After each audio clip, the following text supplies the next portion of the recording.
Eu sou o professor Gustavo e no vídeo de hoje nós vamos falar um pouquinho sobre sistema defensivo.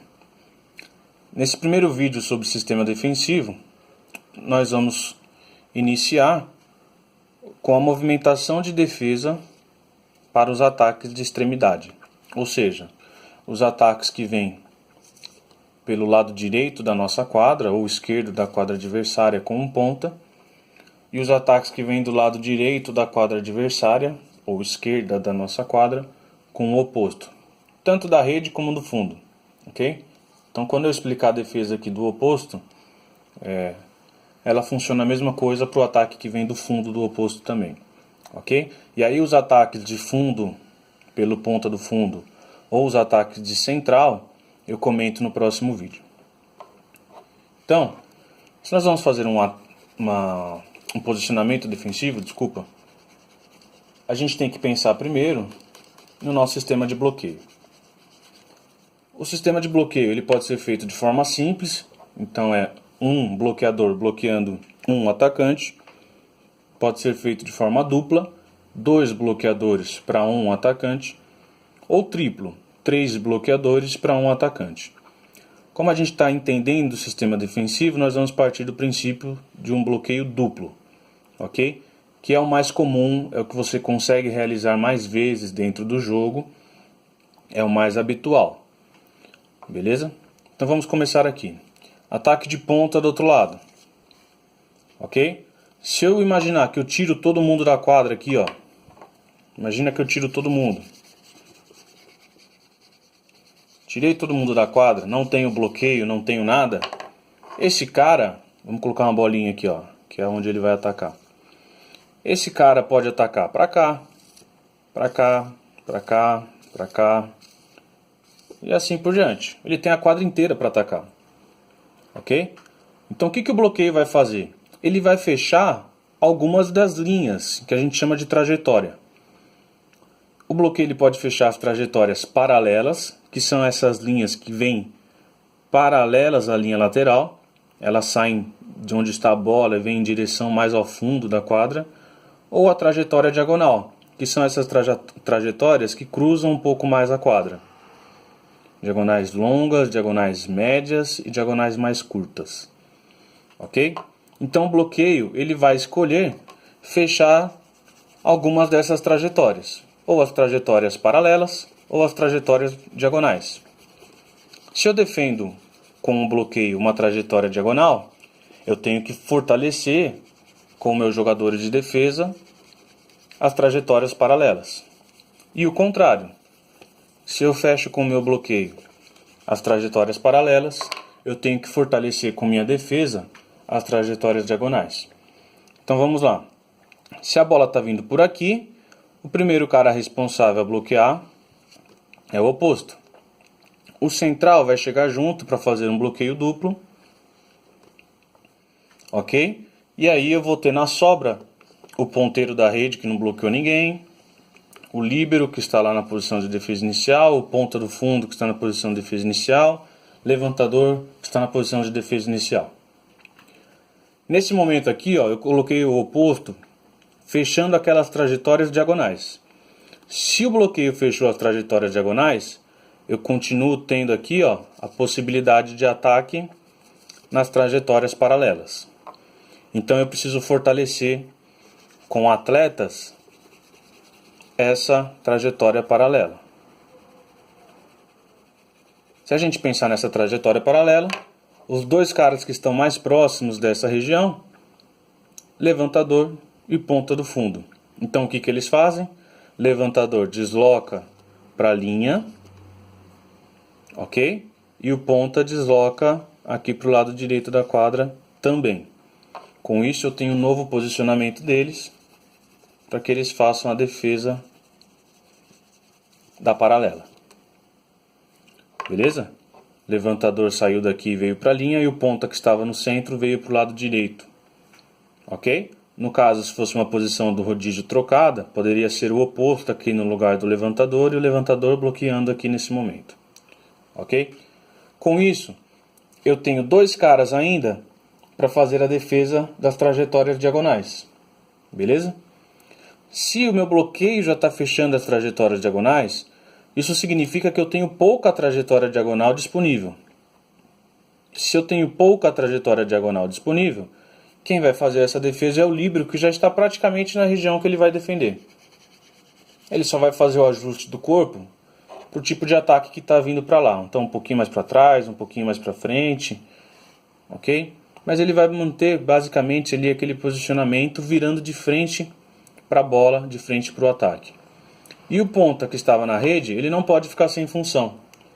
Já que eu tenho dois caras que desceram aqui para o fundo da quadra para defender a paralela, e eu tenho um cara que ficou preso aqui para defender a diagonal, eu tenho todo esse espaço aqui, ó, próximo do bloqueio, em que o atacante, se ele tiver qualidade técnica para isso, ele pode fazer uma largada.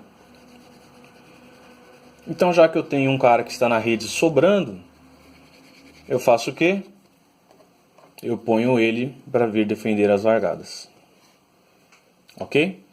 Então, quando eu fecho a trajetória diagonal, esse é o posicionamento defensivo que eu tenho. Quem sobrou da rede, o ponta, vem buscar as largadas. Levantador, o oposto, que está na 1 aqui, vem para a linha, desce mais para trás aqui para fazer a defesa dessa paralela. O ponta que está no fundo vem aqui para a paralela também, para defender essa trajetória paralela, bem próximo aqui do levantador. E o líbero fica solto lá para defender a diagonal sozinho. Ok? Nesse caso, lembrando que o bloqueio fechou as trajetórias diagonais. Se eu fizer esse bloqueio fechando as trajetórias paralelas, aí eu faço o processo inverso. Imagine que eu pego esses jogadores e dou uma voltinha com eles na quadra no sentido anti-horário. Então vamos lá. Coloquei o oposto aqui, ó, mais próximo da linha agora, tá vendo? Tá fechando a paralela.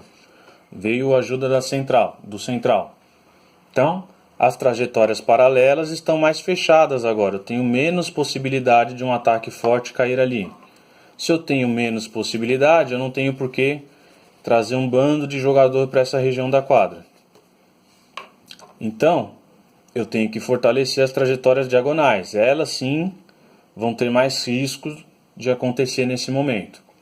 Então, o ponta que estava na rede, ao invés dele vir buscar a largada, nesse momento, ele vai descer para defender as diagonais também. Se ele desce para defender a diagonal, o líbero que estava na posição de defesa inicial não vai ficar do lado dele parado ali numa região. Então o líbero dá um passinho para trás aqui, 2 passinhos, e vem fechar essa diagonal junto com o ponteiro. Ok? Então eu vou ter um ponta e um líbero para defender as diagonais. Se eu tenho 2 caras para defender a diagonal, eu preciso de alguém para defender essa largada. Se na posição de defesa inicial meu levantador está aqui, ele é o cara mais próximo para isso. Então ele vem um pouquinho mais para frente aqui, ocupa espaço e fica responsável pelas bolas que podem ser largadas. E aí o fundo da quadra, toda essa região que o bloqueio está fechando, que eu tenho menos chance de ocorrer um ataque, o meu ponta do fundo dá um passinho para o lado aqui, talvez um pouquinho para frente ou para trás, dependendo do tipo de ataque. E aí esse cara sozinho se preocupa com esse fundo da quadra. Ok? Então na trajetória paralela, sendo fechada, quem fica responsável pela largada é quem está atrás do bloqueio. Quando eu tenho uma trajetória diagonal sendo fechada, que foi a que eu passei no primeiro esquema, quem fica responsável pela largada é quem sobra da rede e não participou do bloqueio. Como o bloqueio aqui é do lado direito, é o ponta que vem para a largada. Ok? E isso pode acontecer também para o lado contrário. Então se o ataque é do oposto, a gente pode fazer exatamente a mesma coisa. Aí eu vou ter o ponta bloqueando, a ajuda do central, ok? Nesse caso, ponta está fechando a trajetória paralela, tá vendo que ele está próximo da linha lateral ali? Então, se fechou a trajetória paralela, quem fica responsável pela largada é quem está atrás do bloqueio. Quem está atrás do bloqueio nessa posição é o líbero. Ok? Então o líbero vem ocupar o espaço aqui para defender essa trajetória, essa largada. Ok? O ponta do fundo, que está aqui no centro, dá um passinho para o lado, talvez um pouquinho mais para frente, um pouquinho mais para trás. Depende aí do tipo de ataque. E ocupa esse espaço no fundo de quadra. E aí, quem sobrou do bloqueio, desce para defender a diagonal. No caso, eu vou colocar o oposto aqui, ó. E o levantador, que já estava no fundo da posição de defesa inicial, dá uns passinhos aqui para trás, um pouquinho mais para o lado. E vem defender a diagonal junto com o oposto que sobrou da rede. Certo? Fechei a trajetória paralela. Quem ficou atrás ficou responsável pela largada. Fortaleci a minha defesa na diagonal e deixei meu ponta do fundo solto para buscar qualquer bola que caia aqui no fundo, mas com menos velocidade. Certo? E a mesma coisa se o bloqueio fechar a trajetória diagonal. O bloqueio fechou a trajetória diagonal, ó. Agora eu já tenho um espaço entre o ponta e a linha lateral. Quem faz a sobra do bloqueio vem para pegar a largada. Então o oposto que vem para dentro agora para pegar a largada. Ok? Levantador que estava aqui na posição de defesa inicial faz só o ajuste do corpo aí, virando de frente, indo um pouquinho mais para trás para defender, para defender essa bola da diagonal. Correto? Se eu tenho uma paralela aberta aqui, eu tenho que fortalecer essa defesa. Líbero, que estava na posição de defesa inicial, sai dali, vem para a linha, ok? E o ponta do fundo, que estava no centro, vem para esse lado esquerdo, para fortalecer essa defesa na paralela. E aí, vem aqui junto com o líbero para fazer essa defesa na paralela também. Beleza? Então não tem muito segredo. Se eu imaginar aquilo que o bloqueio está fechando, automaticamente eu consigo pensar em como me posicionar dentro de quadra para defender. Beleza? Só relembrando, fechei trajetória paralela com o meu bloqueio. Quem estiver atrás fica responsável pela largada. Se eu fechar trajetória diagonal, a largada fica responsável por quem sobra da rede e não bloqueou. Beleza? Então essas são as defesas de extremidade, tanto pela ponta aqui, como pelo oposto do outro lado, ou o oposto vindo atacar pelo fundo. Beleza? Nós temos ainda as defesas de fundo B, quando ponta vem atacar pelo fundo da quadra e pelo centro. E nós temos as defesas ainda de central. Esse sistema defensivo para ataque de fundo e ataque de central eu faço num próximo vídeo. Se vocês tiverem alguma dúvida, podem perguntar, deixar aí nos comentários que eu respondo. E se vocês curtiram, pode compartilhar aí. Obrigado.